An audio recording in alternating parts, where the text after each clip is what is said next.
По-стегнато, тук двата обора от двете страни даде по-стегната организация и по-добри условия за работа с по-малко хора да работим. И отиваме и стигаме до доилния център или доилната зала. Модерната доилна зала е с паралелен тип доене и отговаряща на съвременните стандарти за бърз трафик на кравите, големина на стадото и изисквания за качество при доене. В нея се доят едновременно 2 по 12 животни, а добитото мляко се събира в 10-тонен танкер. Животните преминават предварително през ваната за дезинфекция, преди да влязат в доилната зала. От януари месец тази година започва да функционира новопостроена собствена мандра за производство на сирене и кашкавал. Доилната зала, тогава тези дистрибутори, които ни предлагаха, ни предложат тази доилна зала американска. Ние се съгласихме, те ни предложиха, а пък тя била единствената в България, които са били вкарали от Румъния.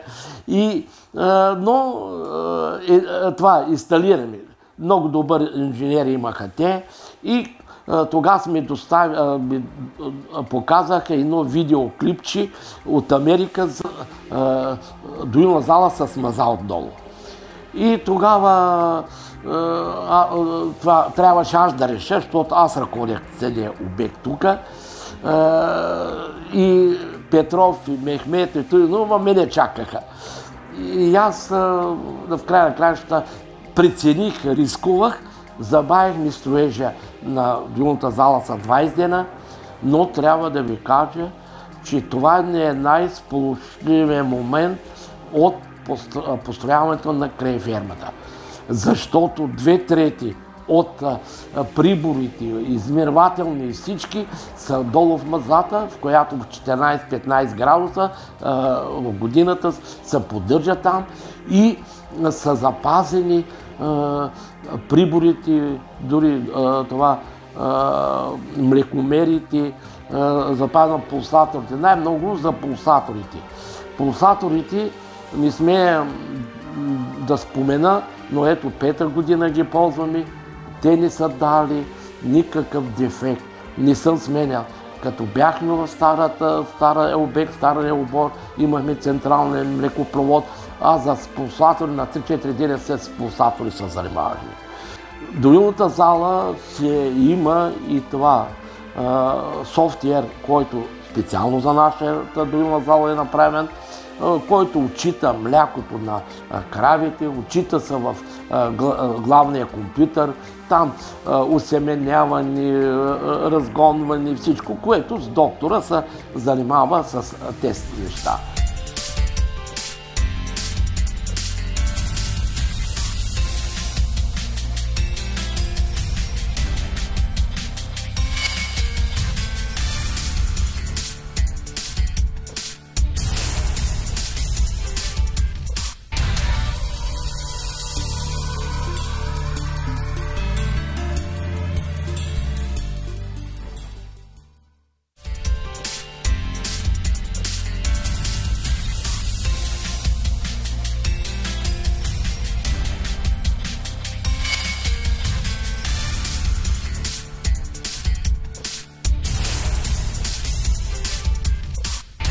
Вие гледате Ключът към успеха.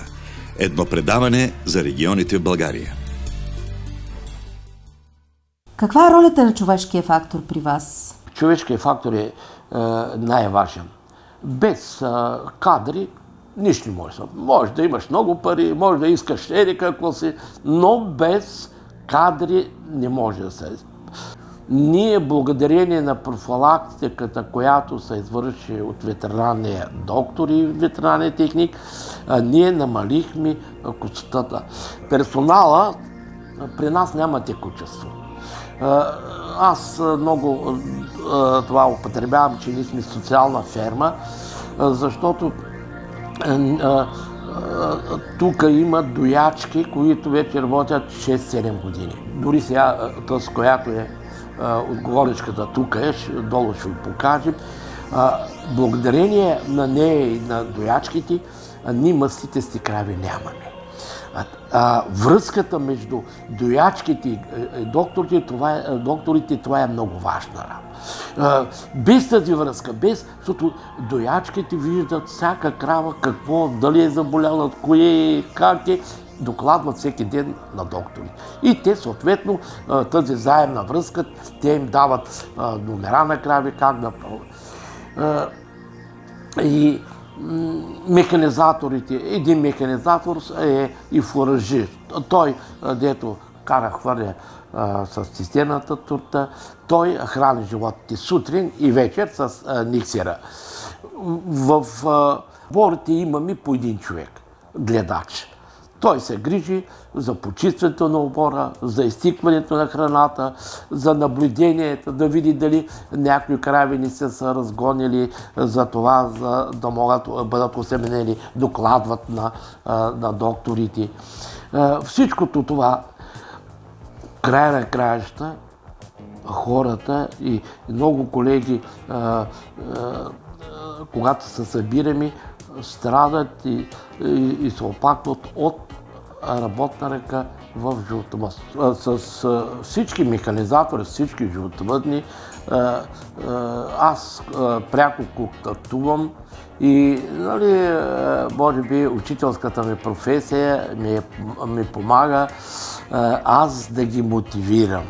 Без мотивация няма да върви работата и всичко възможно поощрявам ги това, не само с голи фрази, и с материално ги поощрявам, създаваме условия за работа и по такъв начин механизацията много помага, за да няма много ръчен труд. Има ли приемственост в земеделието, в животновъдството? Очаквате ли вашите деца да ви наследят? До 1956 година ние бяхме частни стопани, баща ми имаше овце и аз като малък ученик в прогимназията пасях агната частно. Животновъдство съм се занимавал, аз съм от село, не съм далеч от тест и право си кажа, допадна ми флякса, дори не мога да се позная, че съм земеделец, не съм учител, нали? Но мисля, до човека, до как е устроен, как възприема. Много тук познати от селото, карай вече пенсионер си, карай си тук, но аз не мога да не работя. Тъй съм устроен. Тъй бях в гимназията, където съм бил в училищата, се съм променял някои неща.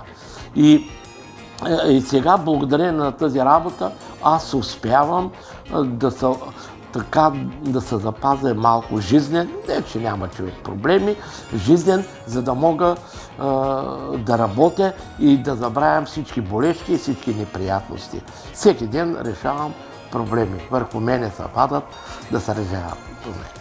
За Темелко Темелков животновъдството е банка, в която внасяш средства без лихви, но не ти позволява да фалираш.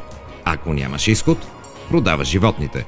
Човешкият фактор и екипността е в основата на развитието, а успехът за господин Темелков е труд. Дали ще бъде умствен и физически труд, трябва труд. Постоянство. Постоянство и пак постоянство. И вярва в себе си. Хората не вярваха, че ще донесем животни. Той донесе първите 60 животни. Ще построи сградата. И сградата построих. Ама ще видим, той ще направи. И ето и открих. И смятам, че за поколенията, за селото, това е голяма придобивка.